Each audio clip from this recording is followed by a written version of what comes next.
Hello, and welcome to Bookspot. I'm Earl Weinberg. This time we will continue our reading of Red Planet by Robert Heinlein. Our heroes and their families have united the colony in deciding to try for migration, even if the company doesn't want to go along with it. South Colony held at the time 509 persons, from the youngest baby to old Doc McCrae. There were 11 scooters on hand, enough but barely enough to move everyone at one time, provided they were stacked almost like freight and each person was limited to a few pounds only of hand baggage. A routine migration was usually made in 3 or more sections, with extra scooters provided for Sirtis Minor. Jim's father decided to move everyone at once and hoped that events would permit sending back for personal possessions. The squawks were many, but he stood by his guns, the committee ratified, and no one tried to call a town meeting. He set dawn Monday as the 0 hour. Kruger was allowed to keep his office. Marlowe preferred to run the show from his own. But Kelly, who maintained a sort of de facto chief of police, was instructed to keep a constant watch over him. Kelly called Marlowe Sunday afternoon. "Hey, Chief, what do you know? A couple of company cops just arrived by scooter to take your boy and the Sutton kid back to Sirtis." Marlowe considered it. Kruger must have phoned Beecher the moment he heard the boys were home, he decided. "Where are they now?" "Right here in Kruger's office. We arrested them." "Bring them over. I'd like to question them." "Right." They showed up shortly, two very disgruntled men, disarmed and escorted by Kelly and an assistant. "That's fine, Mr. Kelly. No need to stay. I'm armed." When Kelly and his deputy had left, one of the company men said, "You can't get away with this, you know." "You're not hurt," Marlowe said reasonably, "and you'll get your guns back presently. I just want to ask you some questions." But all he had gotten out of them several minutes later was a series of begrudged negative answers. The intra-colony phone sounded again. Kelly's face appeared on the screen. "Chief, you wouldn't believe it." "Wouldn't believe what?" "That old fox Kruger is skipped in the scooter those two birds came in on. I didn't even know he could drive." Marlowe's calm face concealed his feelings. After a short time, he answered, "Departure time is stepped up to sundown today. Drop everything and get the word around." He consulted a chart. "That's 2 hours and 10 minutes from now." The squawks were even louder than before. Nevertheless, as the sun touched the horizon, the first scooter got underway. The rest followed at 30-second intervals. As the sun disappeared, the last one shoved off and the colony was headed north on its seasonal migration. Chapter 10. We're boxed in. 4 of the scooters were older types and slower, less than 200 miles per hour top speed. They were placed in the van as pace setters. Around midnight, one of them developed engine trouble. The column had to slow down. Around 3 a.m., it quit completely. It was necessary to stop and distribute its passengers among the other scooters, a cold and risky business. McCrae and Marlowe climbed back into the headquarters car, last in the column. The doctor glanced at his watch. "Planning to stop in Hesperidium now, Skipper?" he asked as the scooter started up. They had passed Cinia Station without stopping. Hesperidium lay a short distance ahead, with Sirtis Minor some 700 miles beyond it. Marlowe frowned. "I don't want to. If we lay over at Hesperidium, that means waiting until sundown for ice and a full day's loss of time. With Kruger ahead of us, that gives Beecher a whole day in which to figure out a way to stop us. If I were sure the ice would hold until sunrise, long enough to get us there for sure." He stopped and chewed his lip. Back at South Colony, it was early winter, and the canal ice would remain hard until spring. But here, they were already close to the equator. The canals froze every night and thawed every day under the extreme daily changes in temperature permitted by Mars' thin blanket of air. North of the equator, where they were headed, the spring floods from the melting northern polar cap had already started. Ice formed in the flooding canal currents at night, but it was flow ice riding on the current, and night clouds helped to save the daytime heat. Suppose you do go on through. What's your plan, Skipper? McRae persisted. Go straight to the boat basin, ramp the scooters, and load whatever boats are there. As soon as the ice is rotten enough for the boats to break through it, start them north. I'd like to have 150 so of us out of Syrtis Minor and headed north before Beecher recovers from his surprise. I haven't any real plan except to keep forcing events so that he doesn't have time to plan either. I want to hand him a set of accomplished facts. McCrae nodded. Audacity, that's the ticket. Go ahead with it. I want to, but I'm afraid of the ice. If a scooter breaks through, there'll be people killed, and my fault. Your drivers are smart enough to spread out in echelon once the sun is up. Jamie, I found long ago that you have to take some chances in this life, otherwise, you're just a vegetable headed for the soup pot. He paused and peered out past the driver. I see a light ahead that ought to be Hesperidium. Make up your mind, Jamie. Marlowe did not answer. After a time, the light was behind them. When the sun came up, Marlowe had his driver cut out of column and take the lead. It was near 9 when they passed Syrtis Minor scooter station without stopping. They plowed on past the spaceport and turned right into the boat basin that marked the terminus of the main central canal from the north. Marlowe's driver drove onto the ramp while still lowering his crawling gear with no respect for his runners. The lead car crawled along the ramp and parked. The others closed in behind it. Out of the headquarters car jumped Marlowe, Kelly, and McRae, followed by Jim carrying Willis. Other scooter doors opened and people started getting out. Tell them to get back in their cars, Kelly, Marlowe snapped. Hearing this, Jim placed himself behind his father and tried to avoid attracting attention. Marlowe stared angrily at the basin. There was not a boat in it. Across the basin, one small launch was drawn up on skids, its engine dismounted. Finally, Marlowe turned to McRae. Well, Doc, I'm up a tree. How do I get down? You're no worse off than if you'd stopped at Hesperidium, and no better. A man came out of one of the warehouses ringing the basin and approached them. What's all this? He inquired, staring at the parked scooters. A circus? It's the seasonal migration. Wondered when you folks were coming through, hadn't heard anything about it. Where are all the boats? Still spread out here and there at the project camps mostly. Not my responsibility. Better call the traffic office. Marlowe frowned again. At least you can tell me where the temporary quarters are. To take care of the relays of colonists, a warehouse was always set aside in each migration and fitted up as a barracks. The one company hostelry, Hotel Marsopolis, had only 20 beds. The man looked puzzled. Now that you mention it, I don't know of any such preparations being made. Looks like the schedule is kind of fouled up, doesn't it? Marlowe swore, realizing his question had been foolish. Beecher, of course, had made no preparations for a migration he did not intend to pursue. Is there a phone around here? Inside my office. I'm the warehouse storekeeper. Help yourself. Thanks, said Marlowe and started off. McRae followed him. What's your plan, son? I'm going to call Beecher. Do you think that's wise? Confound it, I've got to get these people out of those cars. There are young babies in there and women. They're safe. Look, Doc, Beecher has got to do something about it now that we're here. McRae shrugged. You're the cook. Marlowe argued his way past several secretaries and finally got Beecher on the screen. The agent general looked out at him without recognition. Yes, speak up, my good man. What's this urgent business? My name is Marlowe. I'm executive chairman of the colonists from South Colony. I want an. Oh, yes, the famous Mr. Marlowe. We saw your tattered army coming through. Beecher turned away and said something to an aide. Kruger's voice answered him. Well, now that we're here, what are you going to do about us?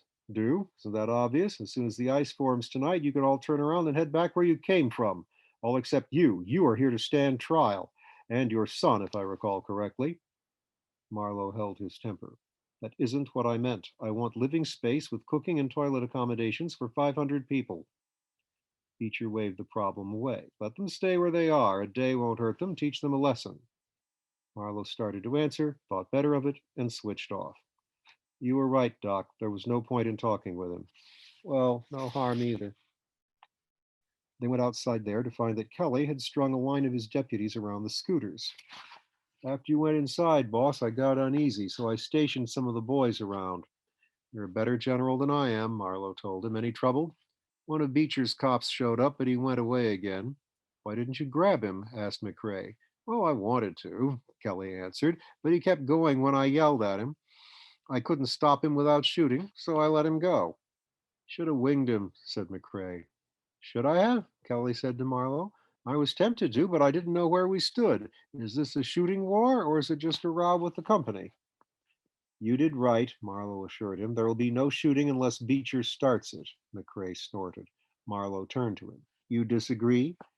Jamie, you put me in mind of a case I ran into in the American West. A respected citizen shot a professional gun thrower in the back. When asked why he didn't give the other chap a chance to draw, the survivor said, well, he's dead and I'm alive, and that's how I wanted it to be. Jamie, if you use sportsmanship on a known scamp, you put yourself at a terrible disadvantage. Doctor, this is no time to swap stories. I've got to get these people safely housed and at once. That's my point, persisted McRae. Finding housing isn't the first thing to do. What is then?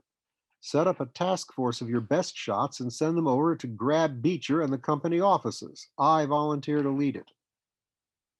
Marlowe gestured angrily. Out of the question. At present, we are all a group of citizens going about our lawful occasions. One move like that, and we're outlaws. McRae shook his head. You don't see the logic of the actions you've already taken. You know that water runs downhill, but you think it'll never reach the bottom. In Beecher's books, you're an outlaw now, all of us. Nonsense. We're just enforcing our contract. If Beecher behaves, we'll behave. I'm telling you, son, the way to grasp a nettle is firmly. Dr. McRae, if you are so sure how this matter should be conducted, why did you refuse to accept leadership? McRae turned red. I beg your pardon, sir. What are your orders? You know Syrtis better than I do. Where's a building we can commandeer as a barracks? Jim decided that this was a good time to come out of hiding. Dad, he said, coming around in front of him, I know where we are, and the school is. Jim, I've no time to chat. Get in the car. But, Dad, it's only a 10-minute walk. I think he's got something, put in the doctor. The school will have real beds for the kids and a kitchen.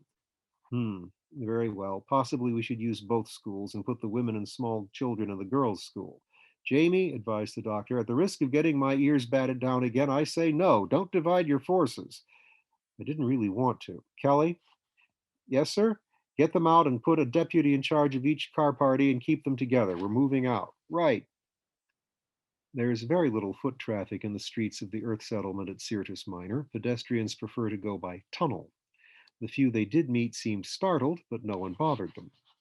The pressure lock of the school's front door could hold about 20 people at a time. As the outer door opened after the second load, Howe stepped out. Even with his mask on, it could be seen he was angry. What is the meaning of this? He demanded. Willis took one look at him and closed up. Jim got behind his father. Marlowe stepped forward. We're sorry, but we've got to use the school as an emergency shelter. You can't do that. Who are you, anyway? My name is Marlowe. I'm in charge of the migration. But Howe turned suddenly, pushed his way through the crowd, and went inside. Nearly 30 minutes later, Marlowe, McRae, and Kelly went inside with the last party. Marlowe directed Kelly to station guards on the inside of each door. McRae considered suggesting a string of armed guards around the outside of the building, but held his tongue. Mr. Sutton was waiting for Marlowe in the entrance hall. A news flash from Mrs. Palmer, Chief. She says to tell you that chow will be ready in about 20 minutes. Good, I could use a bite myself. And the school's regular cook is sulking in the dining room. She wants to talk to you. You deal with her. Where is Howe? Darned if I know. He went through here like a destroying angel. A man pressed forward. The entrance hall was jammed not only with colonists, but with students. Reunions were going on all around between parents and sons. Kelly was pounding a smaller replica of himself on the back and was himself being pounded. The babble was deafening. The man who had forced his way forward put his mouth to Marlowe's ear and said, Mr. Howe is in his office. He's locked himself in. I've just come from trying to see him. Let him stay, decided Marlowe. Who are you? Jan van der Linden, instructor here in natural sciences. Who, may I ask, are you? Name's Marlowe. I'm in charge of this madhouse. Look here, could you round up the boys who live outside the school? We're going to have to stay here for a day or two at least. You might as well send the town boys home, and the teachers, too. The teacher looked doubtful. Mr. Howe won't like me doing it without his say so. I'm going to do it in any case, but you can speed things up. I take full responsibility. Jim saw his mother through the crowd and did not wait to hear the outcome. She was leaning against the wall, holding Oliver and looking very tired. Phyllis was standing close to her. Jim wormed his way through the crowd. Mother! She looked up. What is it, Jimmy? You come with me. Oh, Jimmy, I'm too tired to move. Come on, I know a place where you can lie down. A few minutes later, he had the three in the room abandoned by Frank and himself. His mother sank down on the bunk. Jimmy, you're an angel. You take it easy. Phil, can you get something for her to eat? I'm going to go back and see what's going on. He started to leave, then hesitated. Phil, would you take care of Willis for me? Why? I want to see what's doing too. You're a girl. You'd better stay out from underfoot. Well, I like that. I guess I've got just as much business. Stop it, children. Jimmy, we'll take care of Willis. Tell your father where we are.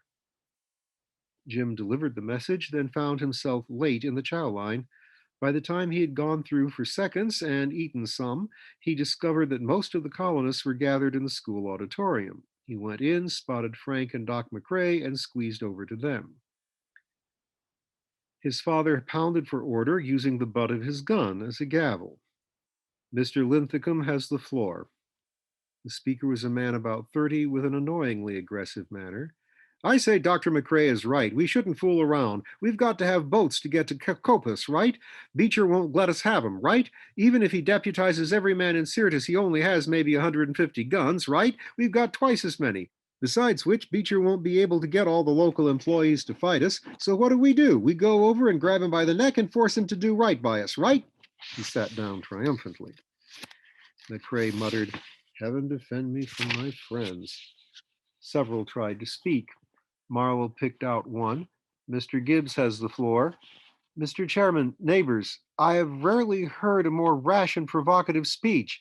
You persuaded us, Mr. Marlowe, to embark on this reckless adventure, a project of which I had never approved. You came along, someone shouted. Order, called Marlowe. Get to the point, Mr. Gibbs. But in which I exceeded rather than oppose the will of the majority. Now, the hasty and ill-tempered would make matters worse with outright violence. But now that we are here at the seat of government, the obvious thing to do is petition for redress of grievances. If you mean by that, ask Beecher for transportation to Copus, Mr. Gibbs. I've already done so. Gibbs smiled thinly. Forgive me, Mr. Marlowe, if I say that the personality of the petitioner sometimes affects the outcome of the petitions. I understand we have here Mr. Howe, the headmaster of this school and a person of influence with the resident agent general. Would it not be wise to seek his help in approaching the resident? Mr. Sutton shouted, He's the last man on Mars I'd let speak for me. Address the chair, Pat, Marlowe cautioned. I feel the same way, but I won't oppose it if that's what the crowd wants. But, he continued to the audience, is Howe still here? I haven't seen him. Kelly stood up. Oh, he's here. He's holed up in his office. I've talked to him through the ventilator. I've promised him a honey of a beating if he'll only come out and stand up to me like a man. Mr. Gibbs looked scandalized. Well, really, it's a personal matter involving my boy, explained Kelly. Mr. Marlowe banged the table. I imagine Mr. Kelly will waive his privilege if you folks want Howe to speak for you. Do I hear a motion? Gibbs proposed it. In the end, only he and the Pottles voted for it.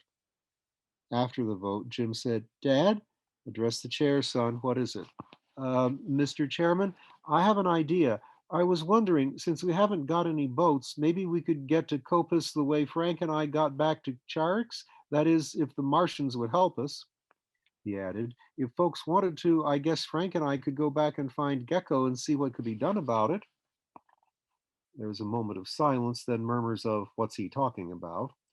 Although almost all of the colonists had heard the two boys' story, it was the simple fact that it had not been believed, or had been ignored or discounted.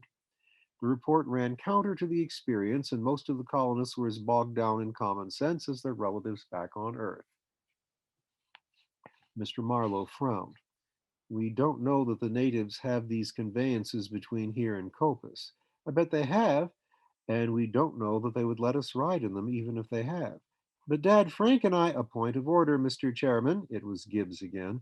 Under what rules do you permit children to speak in the councils of adults? Mr. Marlowe looked embarrassed. Dr. McRae spoke up. Another point of order, Mr. Chairman. Since when does this cream puff, he motioned at Gibbs, order, Doctor, correction. I mean this fine, upstanding male citizen, Mr. Gibbs, get the notion that Frank and Jim and the other gun-toting men their age ain't citizens. I might add that I was a man grown when this Gibbs party was still drooling on his bib. Order. Sorry, I mean, even before he had reached that stage. Now, this is a frontier society, and any man old enough to fight is a man and must be treated as such. And any girl old enough to cook and tend babies is an adult too. Whether you folks know it or not, you're headed into a period when you'll have to fight for your rights. The youngsters will do the fighting. It behooves you to treat them accordingly. 25 may be the right age for citizenship in a moribund, age ridden society like Earth's, but we aren't bound to follow customs that aren't appropriate to our needs here. Mr. Marlowe banged his gun. I declare this subject out of order. Jim, see me later. Has anyone any actions to propose that can be carried out at this time? Do we negotiate or do we resort to force? Mr. Konsky said, I favor taking what we have to have, if necessary, but it may not be necessary. Mr. Konsky said, I favor taking what we have to have, if necessary, but it might not be necessary. Wouldn't it be well if you, Mr. Marlowe, phoned Mr. Beecher again? You could point out that we have force enough to do as we see fit. Perhaps he will see reason. I so move. The motion was carried. Mr. Marlowe suggested that someone else speak for them, but was turned down. He left the rostrum and went out to the communications booth. It was necessary to break the lock Howe had placed on it. Beecher seemed pleased with himself. Ah, yes, my good friend Marlowe. You called to give yourself up? Marlowe explained civilly to Beecher the purpose of his call. Boats to Copus, Beecher laughed. Scooters will be ready at nightfall to take the colonists back to South Colony. All who are ready to go at that time will escape the consequences of their hasty actions. Not you, of course. Let me point out to you that we are considerably larger in numbers than the largest force you can drum up here in Syrtis Minor. We intend to carry out the contract. If you crowd us into using force to get our rights, force we will use. Beecher sneered through the TV screen. Threats do not move me, Marlowe. Surrender. Come out one at a time and unarmed, hands up. Is that your last word? One more thing. You are holding Mr. Howe a prisoner. Let him go at once, or I shall see to it that you are prosecuted for kidnapping. How? He's not a prisoner. He's free to leave any time. Beecher elaborated. Marlowe answered, That's a private matter between Kelly and Howe. You can call Howe in his office and tell him so. You must give him safe conduct, Beecher insisted. Marlowe shook his head. I'm not going to interfere in a private quarrel. Howe is safe where he is. Why should I bother? Beecher, I am offering you one more chance to provide boats peacefully. Beecher stared at him and switched off. Kelly said, Maybe you should have thrown me to the wolves, Chief. Marlowe scratched his chin. I don't think so. I can't hold a hostage, but this building is safer with Howe in it. So far as I know, there isn't a bomb or any other heavy weapon in Syrtis, but I would like to know what makes Beecher so confident. He's bluffing. I wonder. Marlowe went back and reported the conversation to all the colonists. Mrs. Pottle stood up. Well, we are accepting Mr. Beecher's gracious offer at once. As for holding poor Mr. Howe a prisoner, by the very idea, I hope you are properly punished, and that ungentlemanly Mr. Kelly as well. Come, dear. Again she made a grand exit, with Mr. Pottle trailing after. Marlowe said, Any more who want to surrender? Gibbs looked around uncertainly and followed them. No one spoke until he had left. Then Toland said, I move that we organize for action. Second the motion. No one wanted to debate it.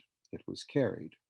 Toland then proposed that Marlowe be elected captain with power to appoint officers. It too was carried. At this point, Gibbs came stumbling back, his face white and his hands trembling. They're dead! They're dead! He cried. Mr. Marlowe found it impossible to restore order. Instead, he crowded into a circle around Gibbs and demanded, Who's dead? What happened? The Pottles! I was almost killed myself! He quieted down enough to tell his story. The three had assumed their masks and gone out through the block. Mrs. Pottle, without bothering to look around, had stomped out into the street, her husband a close shadow. As soon as they had stepped clear of the archway, they had both been blasted. Their bodies lay on the street in front of the school. "It's your fault," finished Gibbs shrilly, looking at Marlowe. "You got us into this."